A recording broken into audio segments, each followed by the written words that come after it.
Hey guys, welcome to this Ididit Tech. Now, we're all here to help you build a better ride. Now, today's discussion is about how to measure and order your universal column or a custom column. Now, before we get into the column details, let me just emphasize something that often is overlooked, and that's starting with your steering wheel. Where do you want to be, right? You're going to order what you want, so pick out where you want your wheel. Make sure you know what wheel, because dishes are constantly changing between one wheel and another. And the adapter, you've got different bolt patterns to get from your wheel right down to your column. Those change. So you want to know what that distance is before you can start working off that interface.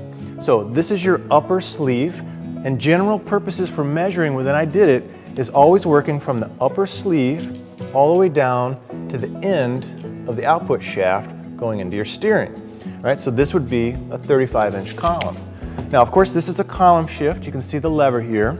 Standard sizes are 18, 28 inches, 30 inches, 33, and 35. Again, from top of sleeve to the end.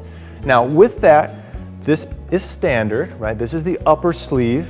It's about 4 inches plus about a 1/4 inch. Now down to your shift hub. So that's 2 1/8, give or take. So you're 6.5 inches to here. That's fixed and unchangeable, but you've got a transition cone or a lower cone. Typically that's 3 1/4 inches.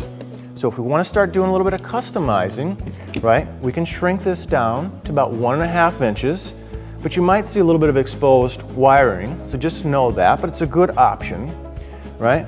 Your wiring slot, standard, is 13 1/4 inches on your column, but you can move it down to as much as 22, measuring from the top again to the upper sleeve.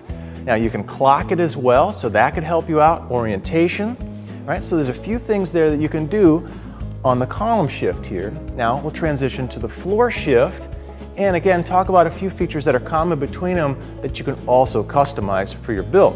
So your floor shift columns are going to have a different range of sizes than your column shift columns. And they're going to be measured the same way from the top of the sleeve all the way down to the output shaft, right? But they're going to be in the ranges of 12, 16, 28, 30, 32, and 35 inches. And the wiring slot's going to be a little bit different. As you can see, you don't have the shift hub in there. So you're going to start typically right around 11.5 inches. But again, this can be customized and move well down the shaft and oriented. Now, when we talk about customization, there's a lot of room, like we talked about with just the wiring slot.